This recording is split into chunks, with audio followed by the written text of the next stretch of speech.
Più sicurezza negli ospedali. A Venezia, a San Giovanni e Paolo, è stato ripristinato il posto di polizia e la celebrazione del 171esimo anniversario del Corpo a Venezia si è svolta proprio nelle sale della Scuola Grande di San Marco, l'ala storica del nosocomio. È un filo conduttore comune, un filo rosso anche col mondo della sanità dove ci troviamo. Siamo qui oggi non solo per dare testimonianza delle indicazioni del Ministro dell'Interno e del Capo della Polizia di porre grande attenzione alla sicurezza negli ambienti sanitari, ma anche perché abbiamo con i medici questo comune denominatore di persone che nella loro professione mettono a disposizione i loro saperi, la loro attività per il benessere degli altri.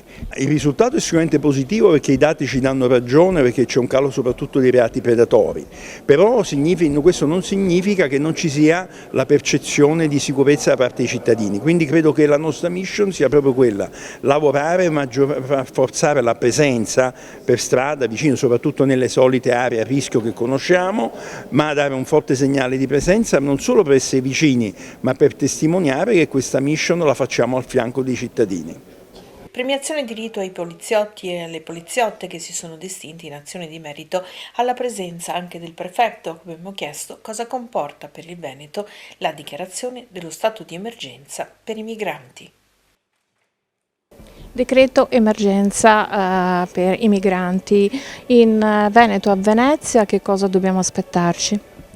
Di applicare il decreto, come in tutta Italia.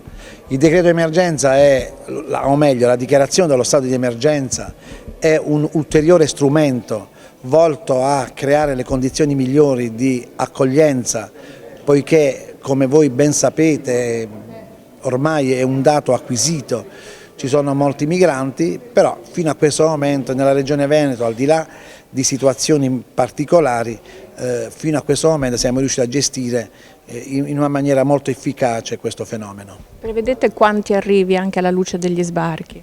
Ma quando arrivi non è dato sapere, anche perché la ripartizione avviene di giorno in giorno, di settimana in settimana, però al momento noi siamo attrezzati perché tutto ciò possa essere pianificato nel miglior modo possibile.